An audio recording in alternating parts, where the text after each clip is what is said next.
Hi hello welcome to social post. నేను మీ వాసవి ఆచార్య. So మనతో అయితే stock market analyst, mutual fund legend Arun Kumar గారు ఉన్నారనమాట.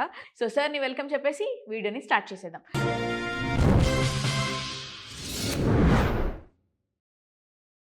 సార్ ఇప్పుడు ఏంటి అనంటే ఒక ట్రెండ్ నడుస్తుంది.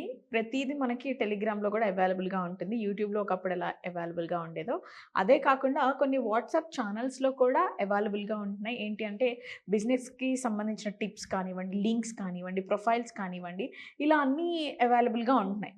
అయితే చాలామంది ఏం చేస్తున్నారంటే ఈ స్టాక్స్‌కి సంబంధించి టిప్స్ ఇవ్వడం జరుగుతుంది.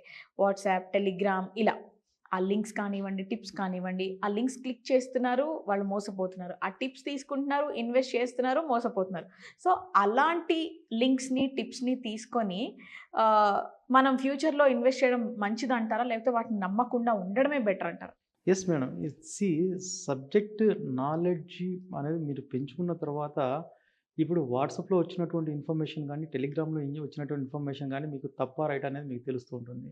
ఇనిషియల్‌గా మీరు వాట్సాపు, టెలిగ్రామ్‌ని మీరు ఫాలో అవ్వడం అంటే, డైరెక్ట్‌గా మీరు ఖచ్చితంగా ఒక జస్ట్ ఒక స్కూటర్ డ్రైవింగ్ రాగానే నేను వాల్వో బస్సు నడుపుతాను అన్నటువంటి ఒక కాన్ఫిడెన్స్ లాంటిదనమాట. యాహ్! ఇది చాలా ఓవర్ కాన్ఫిడెన్స్‌తో ఒక ఓవర్ కాన్ఫిడెన్స్ లాంటిదనమాట. రెండవది వాట్సాప్‌లో గానీ, టెలిగ్రామ్‌లో గానీ వాళ్ళు ఏమిస్తున్నారు అనేది ఫస్టు దాని గురించి చర్చిస్తాం.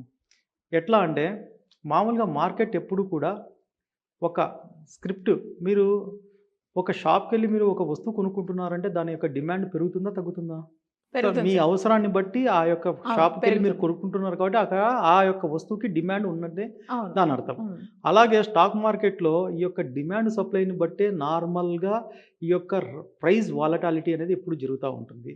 సో, ఇప్పుడేం చేస్తారు? కొన్నిసార్లు మోసపూరితంగా ఇప్పుడు ఒక స్టాక్‌ని నేను దాదాపు ఒక 10 ఏళ్ల నుంచి పెట్టుకొనుంటాను. ఆ స్టాక్‌నొచ్చేసేసి ఇప్పుడు మామూలుగా నేను ఎక్కువ రేటుకే అమ్ముకోవాలి అనుకున్నప్పుడు, నేనిప్పుడు వాట్సాప్‌లో గాని దాన్ని మొత్తం నేను వైరల్ జేసినప్పుడు ఏమవుతుంది? ఆటోమేటిక్‌గా జనాలందరూ ఎగబడి దాని మీద కొనడానికి ఇంట్రెస్ట్ చూపే విధంగా నేను నా యొక్క ప్రెజెంటేషన్‌ని నేను వాట్సాప్‌లో గాని, టెలిగ్రామ్‌లో గాని ఇచ్చినప్పుడు ఏమవుతుంది? People are going to be bias without checking the facts. Hmm. So, ఆటోమేటిక్‌గా ఏమవుతుంది? ఎవరైతే మామూలుగా ఉన్నారో వాళ్ళు బయటకొస్తారు. మిగతా వాళ్ళు ఇరుక్కుంటారు. హ్మ్. ఇది ఒక సైకిల్ మాదిరిగా అయిపోతా ఉంటుంది. మీరు బహుశా ఒక సినిమాలో కూడా చూపించారు. జూనియర్ ఎన్టీఆర్ వచ్చేసేసి మామూలుగా 'Nannaku Prematho' if I am correct. హ్మ్. సో, స్టార్టింగ్‌లో మీకు చూపిచ్చే ఉంటారు. మామూలుగా ఒక స్టాక్‌ని ఎట్లా పెంచాలి, ఒక స్టాక్‌ని ఎట్లా తగ్గించాలి అనేది క్లియర్‌గా చేస్తుంటారు.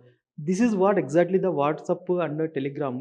నిజంగా మీకున్నప్పుడు కొన్ని క్లోజ్డ్‌గా కొంతమంది ఏం చేస్తారంటే, కొంతమంది సబ్జెక్టివ్‌గా కొంత ఇన్ఫర్మేషన్ ఇస్తూ ఖచ్చితంగా చేస్తుంటారు.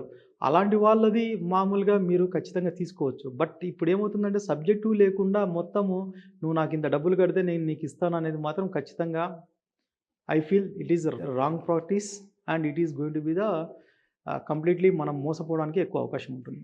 Right. Thank you sir. Thank you so much.